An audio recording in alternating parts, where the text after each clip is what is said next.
2 గంటల క్రిందట కొండా సురేఖ మాట్లాడిన మాటలకు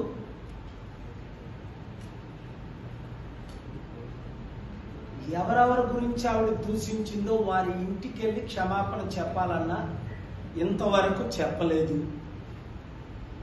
2 పోలీసు డీజీపీ వారి మీద కేసు పెట్టి ఇన్వెస్టిగేట్ చేయమన్నా ఇంతవరకు చేయలేదు.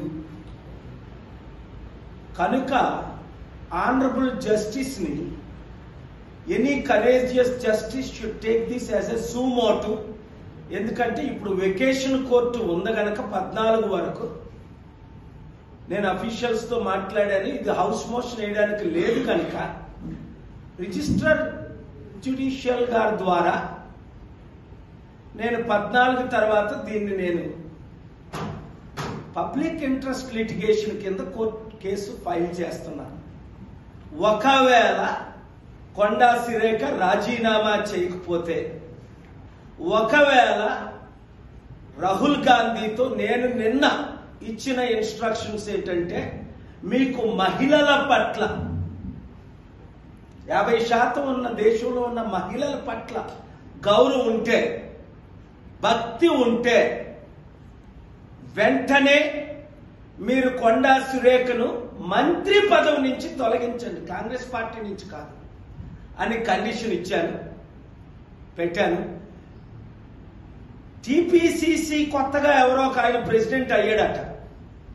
ఆయన అంటాడు ఇవన్నీ మీరు మర్చిపోండి అని నువ్వే మాట్లాడించవా? లేదా రేవంత్ రెడ్డి తమ్ముడు మాట్లాడించాడా? మర్చిపోవడం ఏంటి? మర్డర్ చేసేసి మీరు మర్చిపోండి అని నరహత్య చేసేస్తే మర్చిపోతారా? ఇది నరహత్య కంటే ఘోరం. దానికి నేను చెప్తాను ఎందుకో. నరహత్య అన్నది 1, 3, 4 ఒకరిని చంపుతారు. అది ఒకరికే ఎఫెక్ట్. ఒక ప్రాణం, విలువైన ప్రాణాన్ని తీసేస్తారు. దానికి 302 కేసు పెట్టి జైలు శిక్ష విధిస్తారు. మినిమం అయితే 10-15 సంవత్సరాలు, లేదంటే యావజ్జీవంగా కారాగార శిక్ష. ఇది ఒకరికి సంబంధించింది కాదు, కోట్ల మంది మహిళలకు, 140-50 కోట్ల భారతదేశ ప్రజలకు, 4 కోట్ల తెలంగాణ ప్రజలకు సంబంధించిన విషయం. ఇది ఒక సినీ ఫీల్డ్కే కాదు, ఇది అందరికీ సంబంధించింది. యదా రాజా తదా ప్రజ అంటే రాజులు ఏం చేస్తే, ఎలా మాట్లాడితే ప్రజలు అదే చేస్తారు, అలాగే మాట్లాడతారు. రాజులు, మంత్రులు. ఈవిడ ఒక మంత్రి ఇంత ఘోరమైన మాటలు మాట్లాడింది. ఒకరిని ఇన్సల్ట్ చేసే కాదు, సమంతనే. లేదా నాగార్జునాల కుటుంబం పాప ఆడా. ఆ నాగార్జున ఎవరో నాకు తెలియదు. ఆయన ఏమన్నాడు, మంత్రి వర్యులు మాటలు వెనక్కి తీసుకోమని. నో, సరిపోదు అని నేను ఢిల్లీ నుంచి ప్రెస్ మీట్ పెట్టాను. మీరు చూశారు, దేశంలో అందరూ కవరేజ్ ఇచ్చారు. ఇది నువ్వు వెనక్కి తీసుకున్నా, ఆవిడ వెనక్కి తీసుకున్నా, నేను వెనక్కి తీసుకోను. నేను కేసేస్తాను. ఎందుకు? ఈ దేశం బాగుపడాలి అంటే,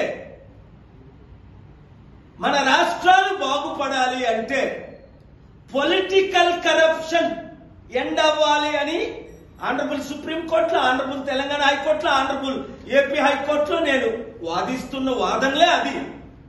ఈ దేశంలో ఒకే ఒక కరప్షన్, పొలిటికల్ కరప్షన్. దొంగలు, గజ దొంగలు, 100,000 కోట్లు సంపాదించుకున్న వాళ్ళు అనేక మంది మంత్రులు. దానికి ఉదాహరణ హైడ్రా కేసు. ఇప్పటి వరకు భూములు, లక్షల కోట్లు విలువైన భూములు దోచుకున్న వాళ్ళని అరెస్ట్ చేయలేదు, పర్మిషన్ ఇచ్చిన వాళ్ళని అరెస్ట్ చేయలేదు, భూ కబ్జాలు చేసి అమ్మిన వాళ్ళని అరెస్ట్ చేయలేదు.